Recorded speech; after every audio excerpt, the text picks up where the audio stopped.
Children, let us continue the chapter Force and Laws of Motion. We have already discussed about balanced force and unbalanced force. And you know that if the net effect of all the forces acting on an object is zero, then the forces are called balanced forces. If balanced forces are acting on an object, then it appears as if no force acting on it. Means an object under the effect of balanced forces cannot change its state of motion or rest. So, to change the state of motion or rest, there must be unbalanced force. If the net effect of all the forces acting on an object is not zero, then these forces are called unbalanced forces, and unbalanced forces can move a stationary object or can stop a moving object. An object moves with a uniform velocity when the forces acting on the object are balanced and there is no net external force on it.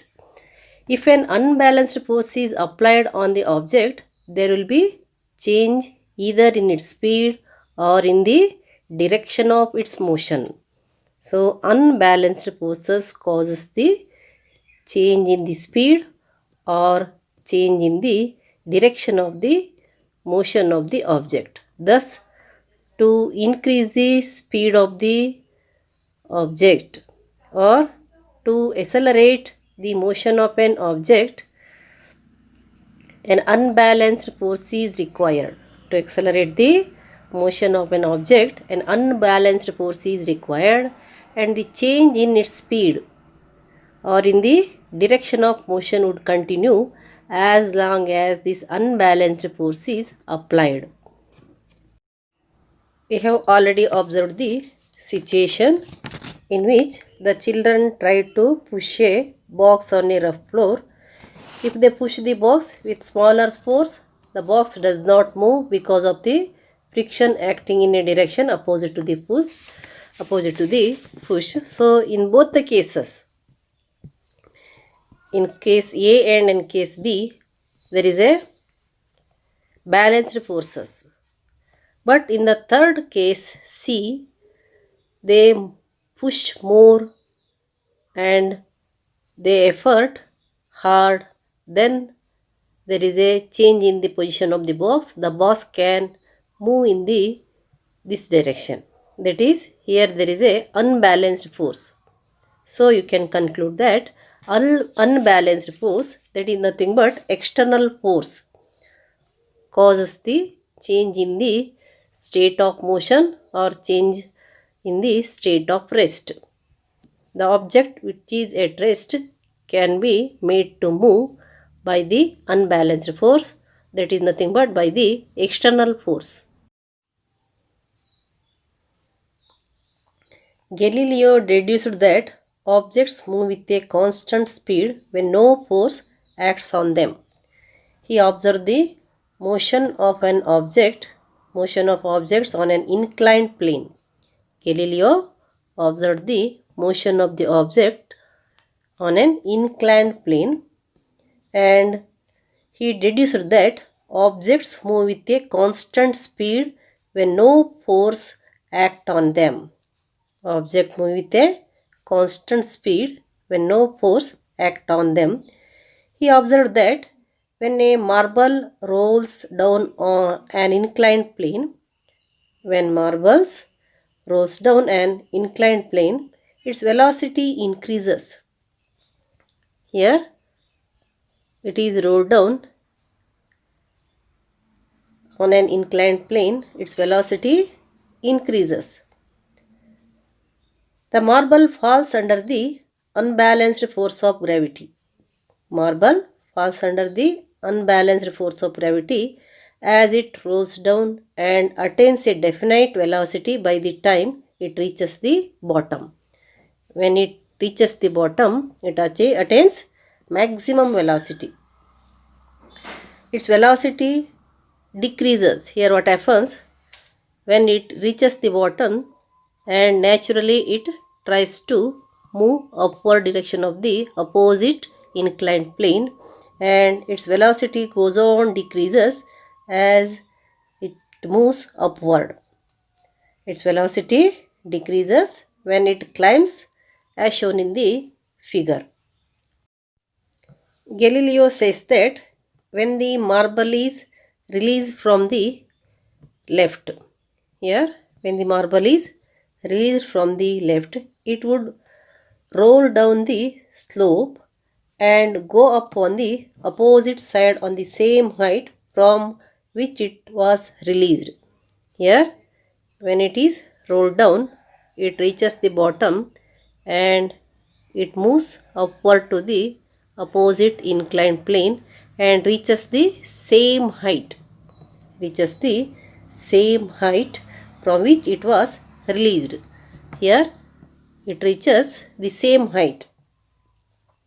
If the inclination of the planes on both the sides are equal, then the marble will climb the same distance that it covered while rolling down. Here, if the planes are having same height, when it is released from this height and reaches to the same height, if the heights of the inclined plane are same. If the angle of inclination of the right side plane were gradually decreased, here you observed, here these are the angle of inclination. If the angle of inclination of the right side plane were gradually decreased, then the marble would travel further distance.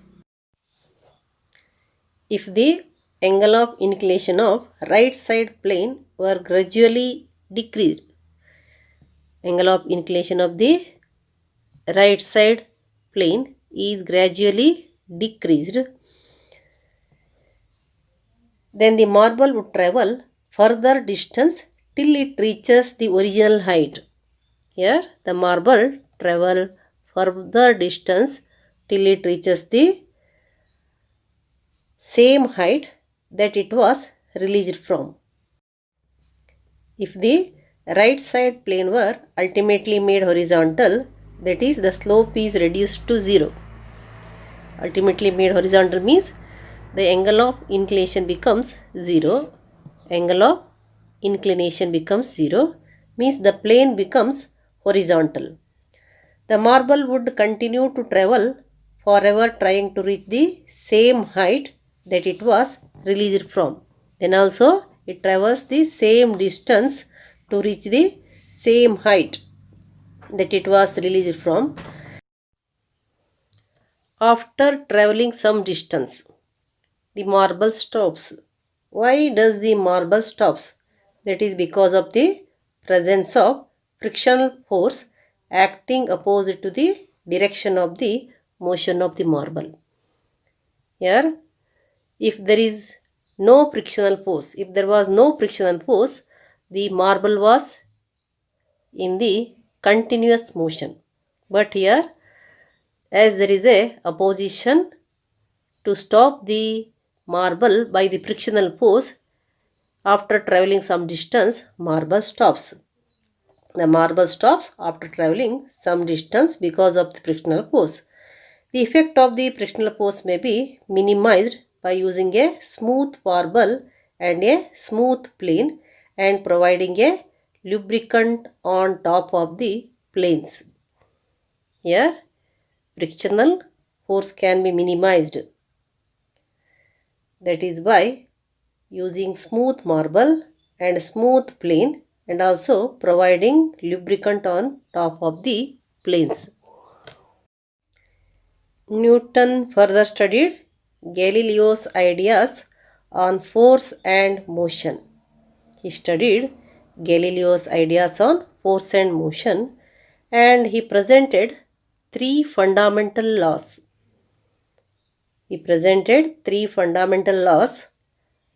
That govern the motion of object, and these three laws are known as Newton's laws of motion. Now let us state the first law of motion.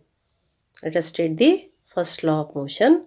What is the statement of the first law? An object remains in a state of rest. An object remains in a state of rest or of uniform motion in a straight line. An object remains in a state of rest or of uniform motion in a straight line unless compelled to change that state by an applied force.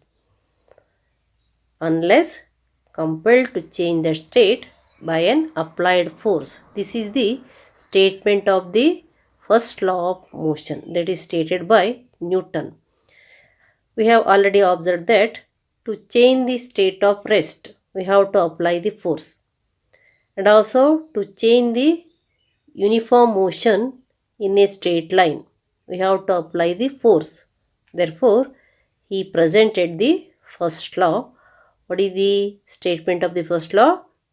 To change the state of rest, we have to apply the force. To change the state of uniform motion also, we have to apply the force. So, the statement can be written as an object remains in a state of rest or of uniform motion in a straight line unless compelled to change the state by an applied force. Only by the application of the force, the state of rest can be changed or also state of uniform motion in a straight line can be changed. So, unless the application of the force, the state of rest cannot change and the state of uniform motion also cannot change. That is about the Newton's first law of motion. And here, this is one of the special property of object. This is one of the nature of object. This is one of the tendency of the object. What is this tendency? That is nothing but inertia. Here, all objects resist a change in their state of motion. All objects resist a change in their state of motion, and this resistance is called the inertia or the tendency of undisturbed object to stay at rest or to keep moving with the same velocity is called inertia. This is why the first law of motion is also known as the law of inertia. This law, Newton's first law of motion, is also termed as law of inertia. What is inertia? It is a tendency of the object to remain at rest or to remain in uniform motion along a straight line unless the application of the force. So, to change its state, force must be applied. Without force, the object will not change its state of rest or state of motion. So, inertia is a tendency of undisturbed object. It is a tendency of undisturbed object to stay at rest or to keep moving with the same velocity. To stay at rest or to keep moving with the same velocity is called inertia. Write the first law of motion, which is also called as law of inertia. So, what is the statement of the first law of motion? You write it. An object continues to be in a state of rest or of uniform motion along a straight line unless acted upon by an unbalanced force or the external force. An object continues to be in a state of rest or of uniform motion along a straight line unless acted upon by an unbalanced force. Next also you take down inertia. Right? What is inertia? The natural tendency of object to resist a change in their state of rest or of uniform motion is called inertia. Inertia is a natural tendency of object to resist a change in their state of rest or of uniform motion. If an object is at rest, then it tends to remain at rest. If an object is moving, it tends to keep moving. So, the object which is at rest tends to remain at rest only, and the object which is in motion tends to remain in motion continuously. And mass of an object is a measure of its inertia. Inertia is nothing but a mass of an object. The measure of inertia is the mass of an object, and you know the SI unit of mass, that is kilogram. Similarly, the SI unit of inertia is also kg, kilogram. As mass of an object is a measure of its inertia, you can clarify that heavier objects have higher inertia than lighter objects. As the mass increases, inertia also increases.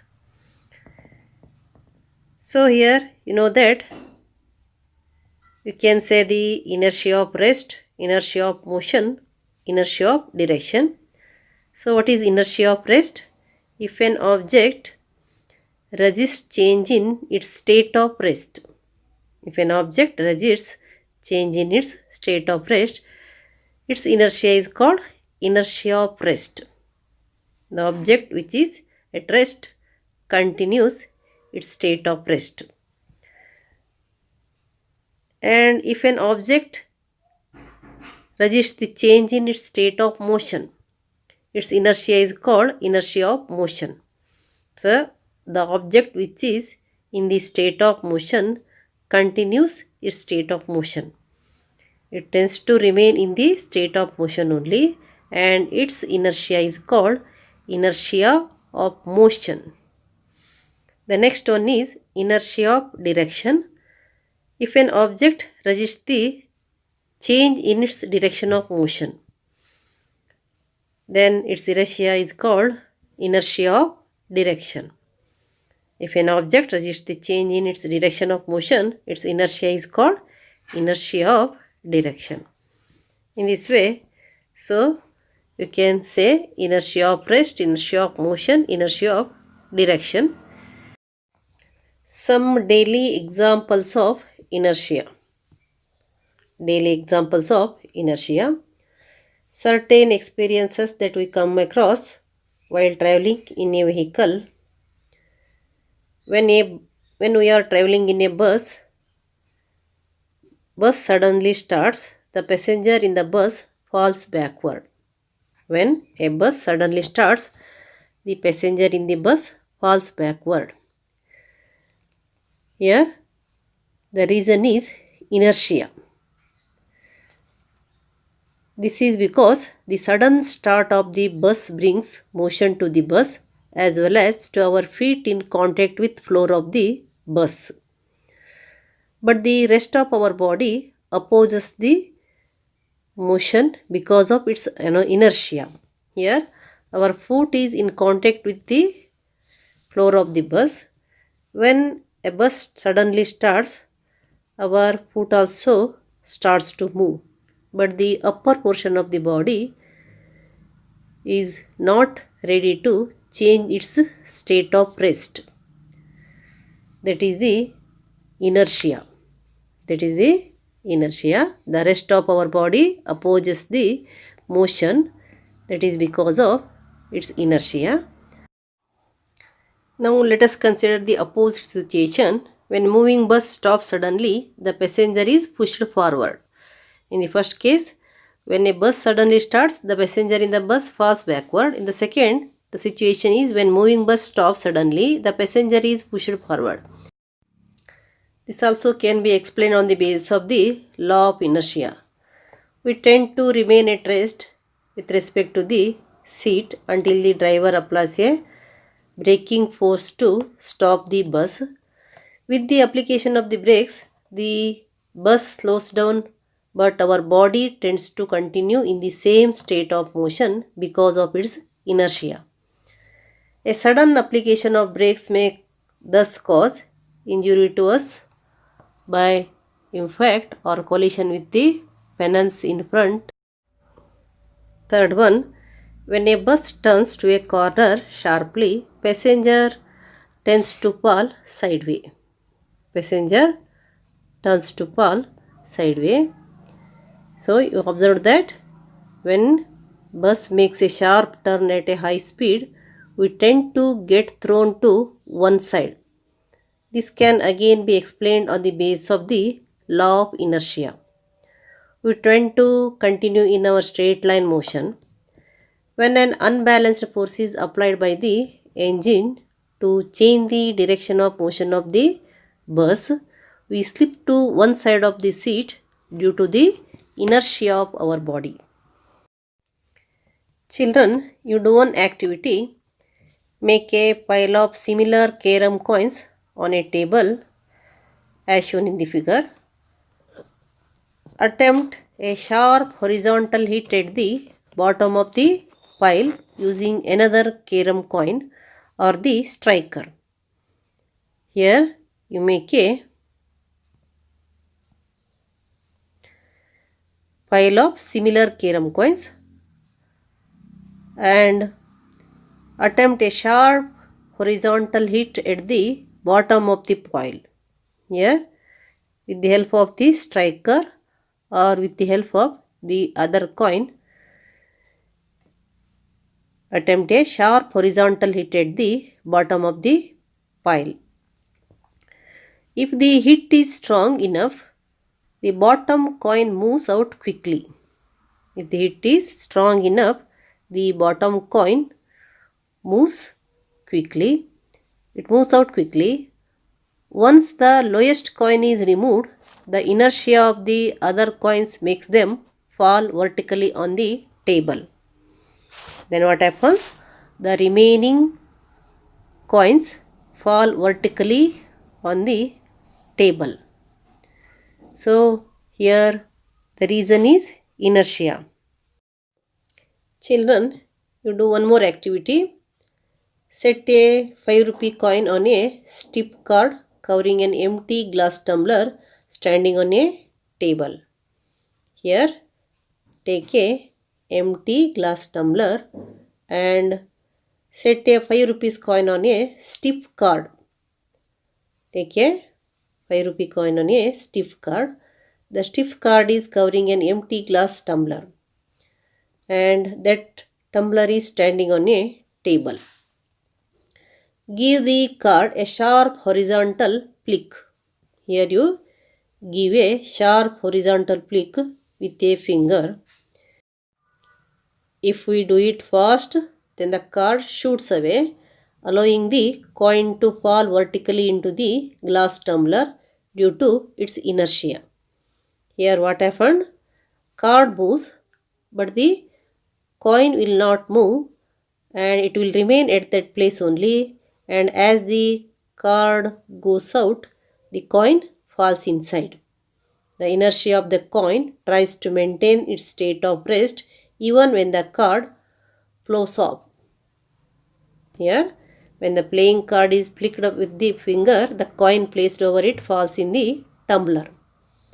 This is the example for the reason is here inertia. Here, force is applied on the card. Because of inertia, the coin remains at rest, and as there is no card to hold it, it falls inside the tumbler. Here, the coin is on the cord. See here, the coin is on the cord and force is applied to cord to move. Only the cord moves, but because of inertia, the coin will not move. So, the coin falls inside the tumbler. Many examples and activities given so far illustrate that there is a resistance offered by an object to change its state of motion. If it is at rest, it tends to remain at rest. If it is moving, it tends to keep moving. This property is nothing but inertia. Do all bodies have the same inertia? We know that it is easier to push an empty box than a box full of books. Similarly, If we kick a football, it flies away. But if we kick a stone of the same size with equal force, it hardly moves. We may, in fact, get an injury in our foot while doing so. So, here, if you kick a football, it flies away, but it is difficult to kick stone. So, in this activity, instead of a 5 rupees coin, if we use a 1 rupee coin, we find that a lesser force is required to perform the activity. Compare the inertia of cart and inertia of train.